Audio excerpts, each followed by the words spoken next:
আজকে আমরা কথা বলবো এমন একটি প্রযুক্তিগত অগ্রগতির বিষয়ে যা বাংলাদেশের ইন্টারনেট জগতে এক বিশাল পরিবর্তনের বার্তা নিয়ে এসেছে। হ্যাঁ, আমি বলছি এলন মাস্কের স্টারলিংক স্যাটেলাইট ইন্টারনেট নিয়ে, যার টেস্টিং এখন বাংলাদেশের মাটিতে শুরু হয়ে গিয়েছে। এই ভিডিওতে জানবেন কোথায় টেস্টিং হচ্ছে, কেমন স্পিড পাওয়া যাচ্ছে, কবে নাগাদ আপনি এই সার্ভিস পাবেন এবং সরকারের অনুমোদন কোথায় দাঁড়িয়ে আছে। ভিডিওটি শেষ পর্যন্ত দেখবেন। আসসালামু আলাইকুম, আপনারা দেখছেন সবার প্রিয় চ্যানেল সাদ্দামস ওয়ার্ল্ড।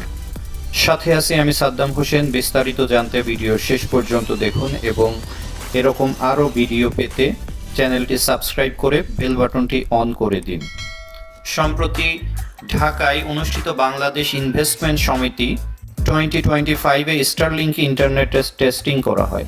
এখানে প্রায় 70 জন ব্যবহারকারী একসাথে সংযুক্ত থেকেও গড়ে 170 Mbps স্পিড পেয়েছেন। এটা বাংলাদেশের বর্তমান অনেক ব্রডব্যান্ড সার্ভিসের তুলনায় অনেক বেশি। স্টারলিংক ইতিমধ্যেই 29 মার্চ 2025 তারিখে বিটা থেকে বিনিয়োগ নিবন্ধনের অনুমোদন পেয়েছে, যার ফলে তারা আগামী 90 কার্যদিবসের মধ্যে কার্যক্রম শুরু করতে পারে।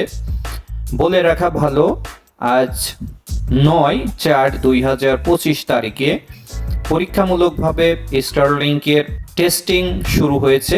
ঢাকায় বিভিন্ন কেন্দ্রে বিভিন্ন মানুষ, সর্বস্তরের মানুষজন এই স্টারলিংকের নেট স্পিড তারা পরীক্ষা করেছে। ইতিমধ্যেই অনেকেই 150 থেকে 190 নেট স্পিড পেয়েছে বলে প্রত্যক্ষদর্শীরা বিভিন্ন সোশ্যাল মিডিয়ায় তারা পোস্ট করেছে।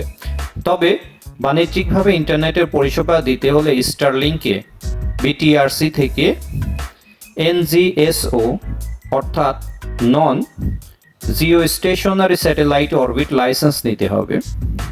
এই প্রক্রিয়া চলছে। আশা করা যাচ্ছে আগামী 3 মাসের মধ্যেই এই লাইসেন্স ও সেবা চালুর পথে খুলে যাবে। উপকারিতা, বেনিফিটস ফর বাংলাদেশ।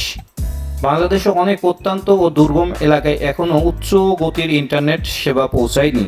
স্টারলিংক যদি সাফল্যের সাথে সেবা চালু করতে পারে, তাহলে প্রত্যন্ত অঞ্চলে শিক্ষার মান বাড়বে, স্বাস্থ্যসেবা সহজ হবে, আর্থিক লেনদেন, ফ্রিল্যান্সিং ও ডিজিটাল কমিউনিকেশন অনেক সহজ হবে। বন্ধুরা, এলন মাস্কের স্টারলিংক বাংলাদেশের প্রযুক্তি জগতে একটি নতুন দরজা খুলে দিয়েছে। এটা কেবল ইন্টারনেট নয়, এটা হচ্ছে ডিজিটাল বাংলাদেশের আরেক ধাপ এগিয়ে যাওয়া। আপনার মনে কি কোনো প্রশ্ন আছে এই সার্ভিস নিয়ে? আপনি কি স্টারলিংক ইন্টারনেট ব্যবহার করতে চান? নিচে কমেন্টে জানান। আর ভিডিও সম্পর্কে আপনার যদি কোনো মতামত থাকে তাহলেও কমেন্টে জানান। এবং যদি আপনার এই ভিডিওটি ভালো থাকে তাহলে লাইক এবং শেয়ার করে অন্যদের দেখার সুযোগ করে দিন। আর হ্যাঁ, আপনি যদি এখনো এই চ্যানেলটি সাবস্ক্রাইব করে না থাকেন তাহলে সাবস্ক্রাইব করে বেল বাটনটি অন করে দেন। দেখা হবে নতুন কোনো এক আলোচনায়। আল্লাহ হাফেজ।